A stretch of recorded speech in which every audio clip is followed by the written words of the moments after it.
to this course, our beloved course, Language and IT, Language and Information Technology. Today is the 5th lecture. We are going to continue talking about evaluation, CAL evaluation, judgmental evaluation, and today's lesson is about a checklist for CAL evaluation or judgmental evaluation. What do you mean by a checklist? We have some standards, some criteria to check the software against, whether the software fulfill these criteria, whether the software meets these criteria or not. So let's start talking about them. The beginnings of a CAL checklist follow, inspired mainly by Odell 1986 evaluating CAL software. Odell is considered the inspirer, or the one who inspired other people to develop checklists for evaluating CAL software in his article evaluating CAL software. And that was mentioned in the edited book by Leach and Candlin, Computers in English Language Teaching and Research, and John Roberts' 1996 article in System 24, but not exactly following either. So there are some certain people who started the idea of having checklists for CAL software, but they are not related to each other, or they are not following each other. This is definitely not meant to be exhaustive, and this checklist do not contain all the criteria. When you say this is not exhaustive, it means it does not exhaust all the possible criteria for evaluation. So it's very important that we know that not every single checklist can include all the possible criteria. So one checklist would contain, for example, 19 criteria, others would contain just 9 or 5. So it's very difficult to have an exhaustive list of checklists. You are invited to add to it, and this is very important. You can add to the checklist whatever you see suitable and reasonable to be added, and subdivide into more detail. And you are also invited to subdivide the criteria. For example, you have content, and under content you can have subdivisions of, for example, language, accuracy, difficulty. You can subdivide the criteria in the checklist. So they are not meant to be like a holy book that cannot be altered. No, you can change, you can alter the checklist, and you can add to them. Also, you can subdivide the categories in the checklist, especially in the pedagogical area, as you look at actual software and think of points that aren't covered. It is meant to apply as much to generic software like the internet used in some way for CAL as to dedicated multimedia CDs. So sometimes checklists can be used for both generic, static, or dynamic software like the internet, or a dedicated multimedia software. You know, internet is not dedicated for CAL, for language learning.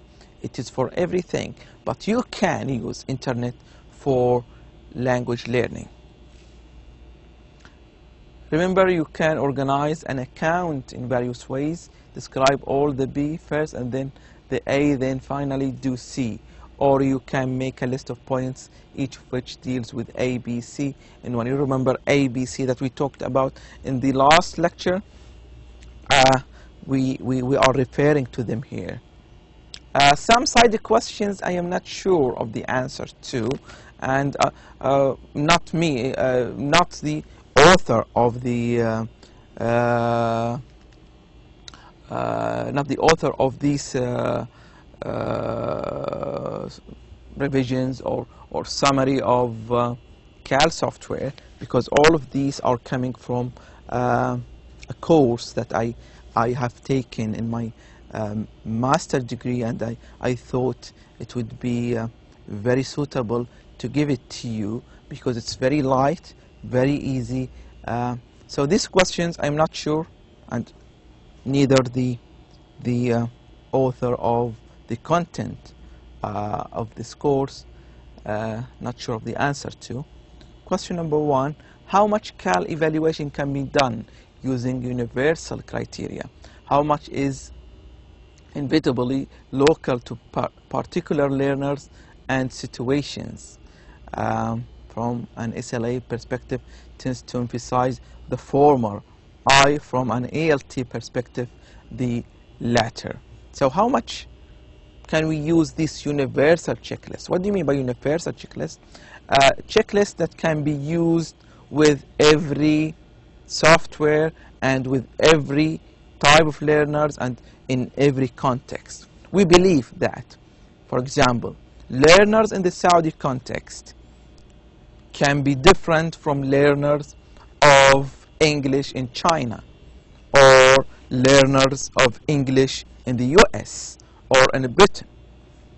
So if we believe that there are differences between the Saudi context,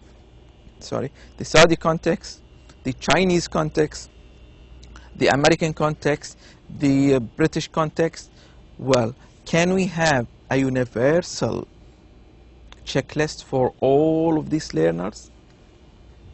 And how much of this evaluation can be related to some kind of local learners? We can say for Saudi learners, well, this software can be evaluated for them because it more suits them. Or yeah, we can say with the Chinese, that software suits them. Can we have all of this evaluation? From an SLA, second language acquisition perspective, we can say, well, yes, there is this universal evaluation, because in acquisition we believe that English is acquired probably at the same way with all types of learners. They are looking for universal processes, universal procedures, universal criteria for all learners. But from an ALT perspective, we are seeking differences in learners types, differences in context. We would say, well, for that particular context, for that particular learner, we need to evaluate that software in a different way from the other context. Why? Because the contexts differ. The contexts differ and the learners also differ. Should one pay any attention to the claims of the procedures of software? Should one just evaluate the program for one's own purposes, regardless of others? Or should one separately consider also if the program does what it says it does, and number 2, if what it says it does is suitable to the target teaching learning situations?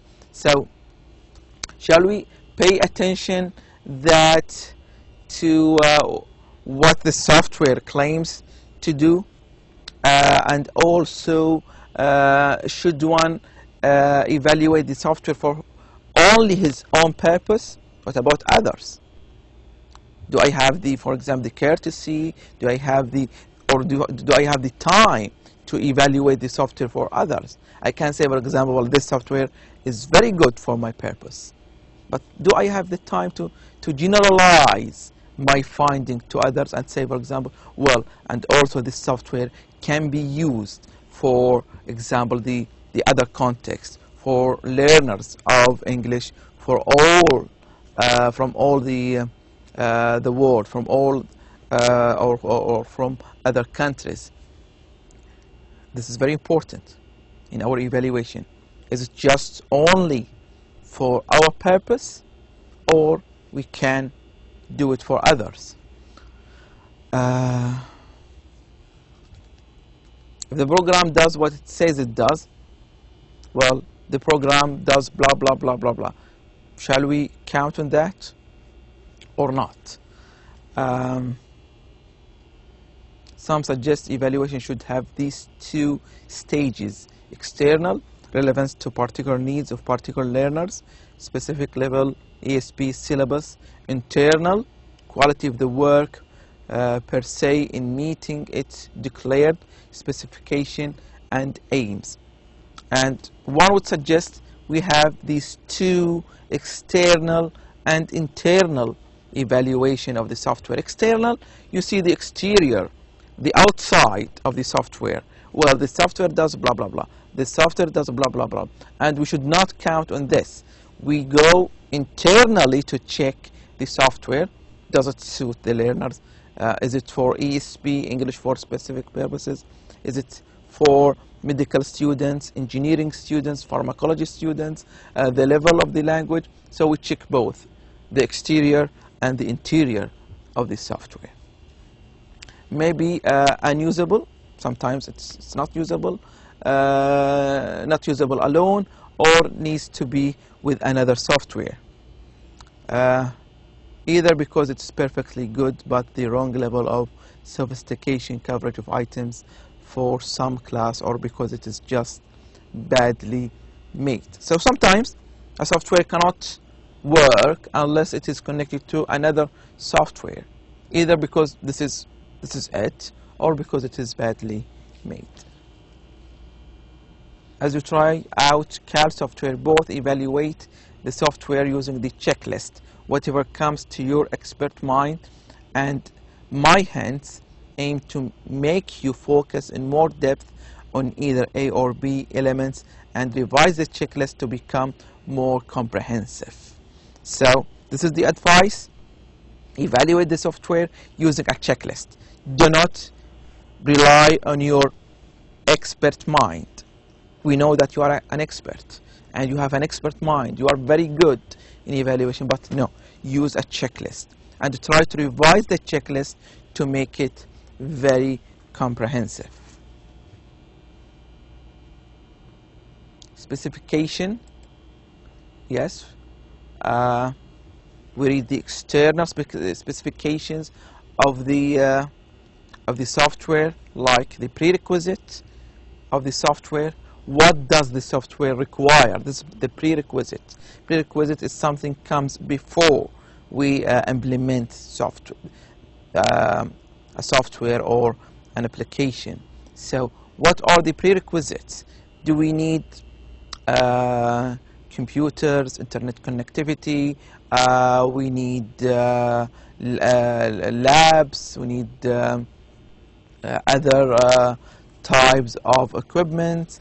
We need speakers. Sometimes we need other software to work. For example, if you want to play a video and the computer is not equipped with a video player, like for example Real Player, Windows Media Player, and etc. So what are the prerequisites for that software to work? Consideration of which usually needs to be prior to any consideration of real pedagogical value, used to assess basic practicality of using the software. Yes, the practicality of the software. Is it practical? If it's not practical, well, go find another software. What do we mean by practical? When we say this software is not practical, it means, for example, it requires computers and you don't have computers, or it requires internet connectivity and you don't have internet connectivity. So it's not practical for you, but maybe practical for others. What do you mean by specifications? Aspects of software that are usually present and need to be looked at separately for evaluation. What are the aspects of the software? It's audio-visual software. It includes video.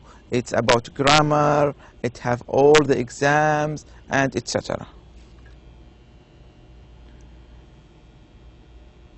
What price, if not free? That's very important.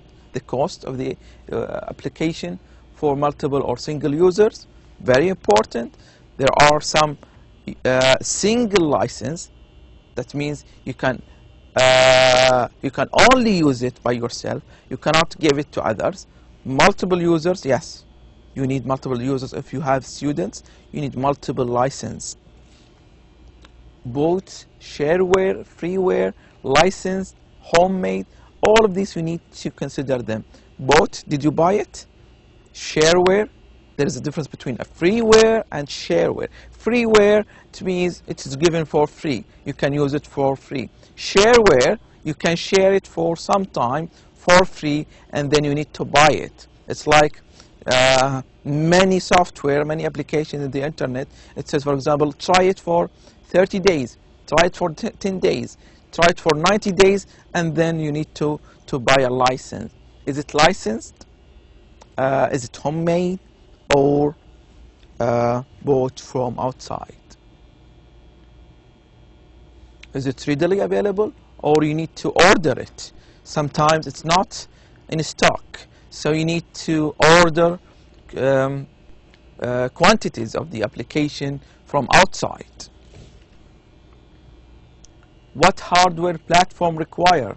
Does it require Windows, Macintosh, Android, whatever? Type of computer, PC, Macintosh, speed of processor. Sometimes there are certain specifications for the application to work. It requires certain speed of processor, 1.7 megahertz, certain amount of RAMs, 2 gig, 4 gig of RAMs, amount of memory, type of CD disk drive. Sometimes it requires CD or previously a floppy disk. Do you have all of these slots in your computers? Type of graphic screen, capability, printer. Do you have printers? All of these are related to the practicality of the software. What other software needed as prerequisites? Windows, Sound Blaster, particular fonts, all of these very important. Does it have restricted compatibility with operating systems, Windows NT, the old Windows, or networks? Does it allow multiple use, backups? Does it allow also backups? Very important. If you need to back up all the information from the software, all the answers. So very important. Is it compatible with very old PCs or only with the new ones? What management required? Someone's time to set things up and keep them running properly.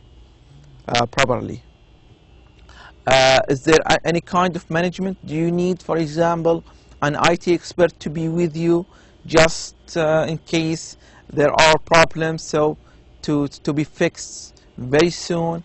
This is very important, part of practicality. B, aspects of the teaching learning situation that are usually present and which are relevant to deciding if A is suitable or not. Specific school learners, what do they have or can they afford in the above categories? So you need to specify the school and the learners. Do they both or can they both afford to be in the previous categories? If the school is going to ask the learners to pay more, to pay fees more, to implement the software, will the learners be able to pay more? And firstly, will the school be able, do they have budget for the software? What school resources of staff and expertise are there to get things working and manage them? Again, do you have in your school IT people who can deal with the software, people who can fix any problems with the software. Does A fit B, or what B would A fit? Do they both fit? Because sometimes you have everything in A but not B. You don't have affordability from this code. You don't have budget, or you have budget but you don't have experts to run the software.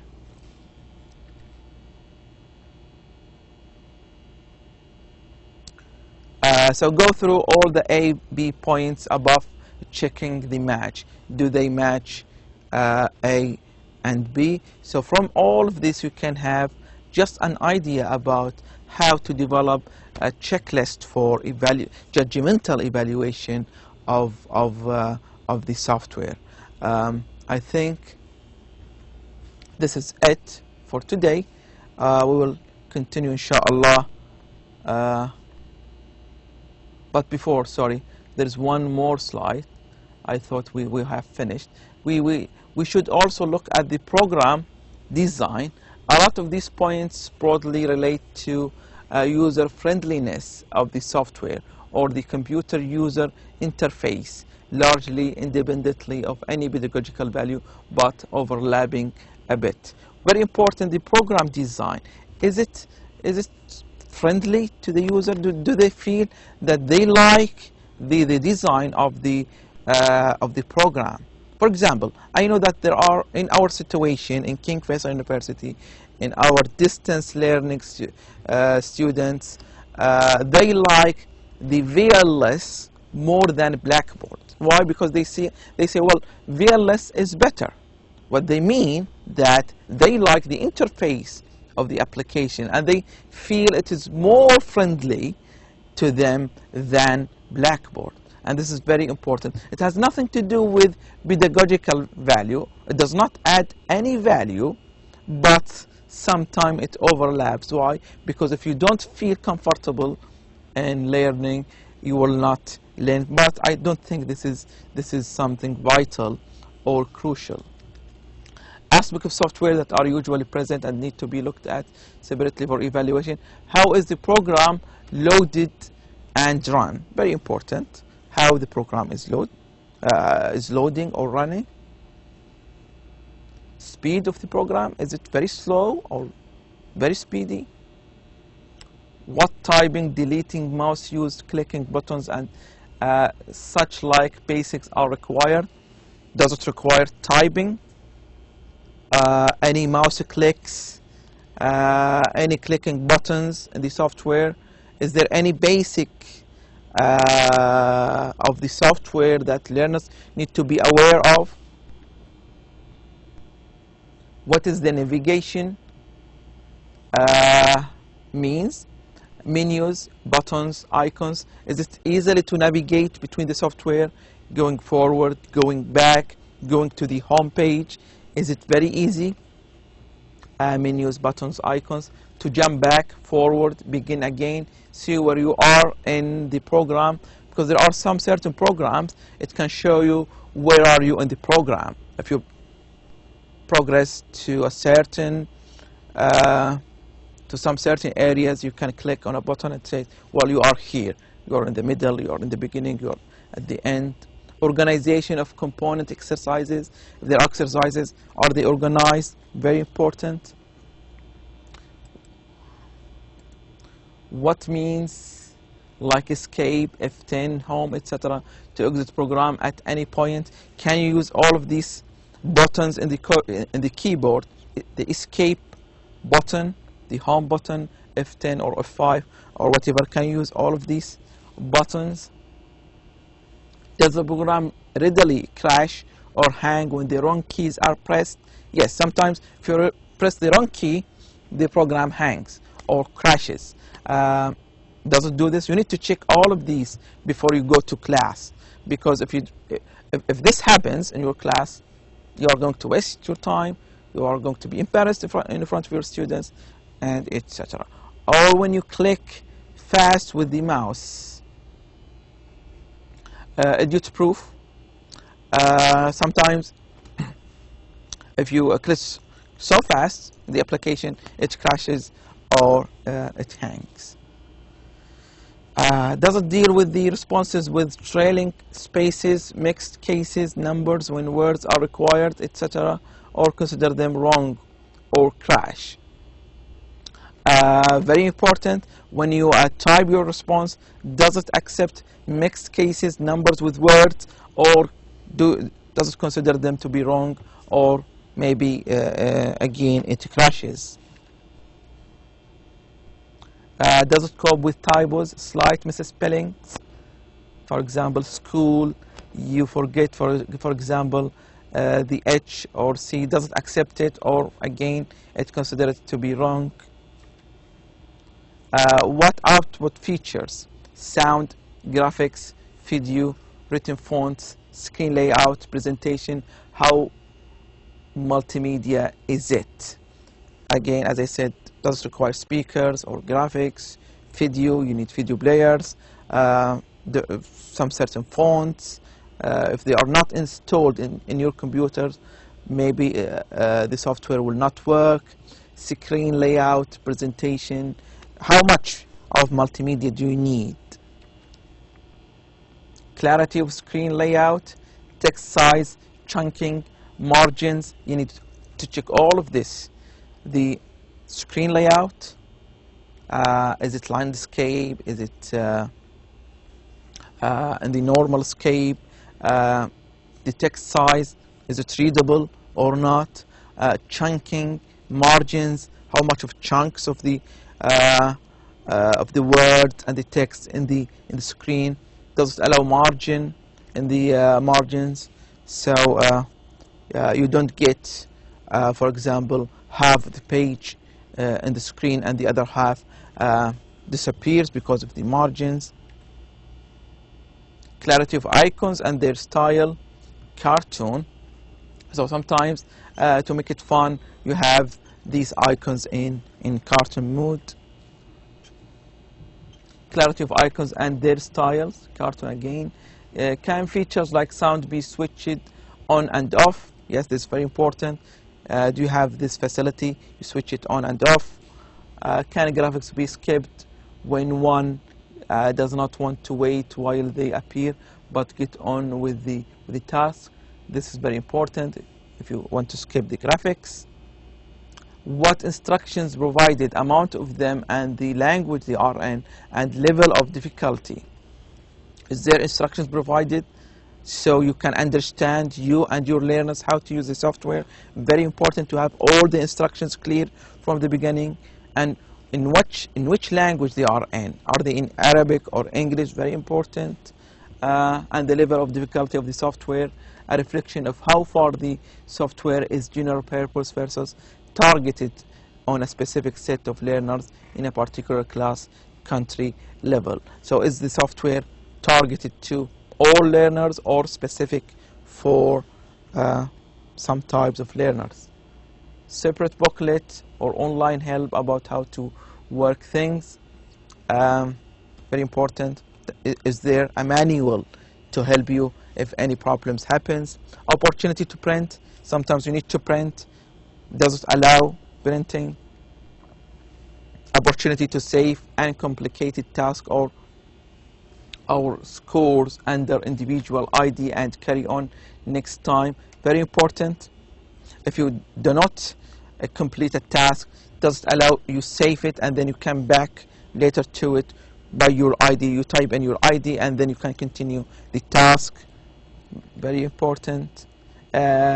Is content fixed or allowing requiring to be provided by teacher, etc.?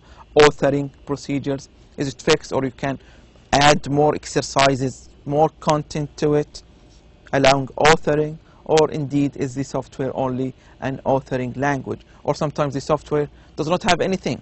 You author the software. It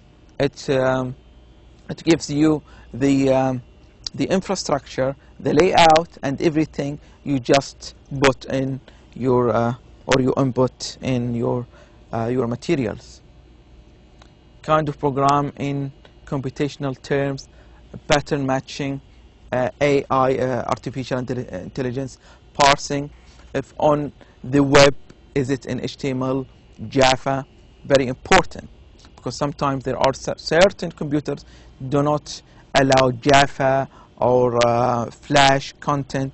Very important to know all of these computational things. And I think by now we looked at the different aspects of how to evaluate the program judgmentally, and we need to consider all of these aspects in our checklist.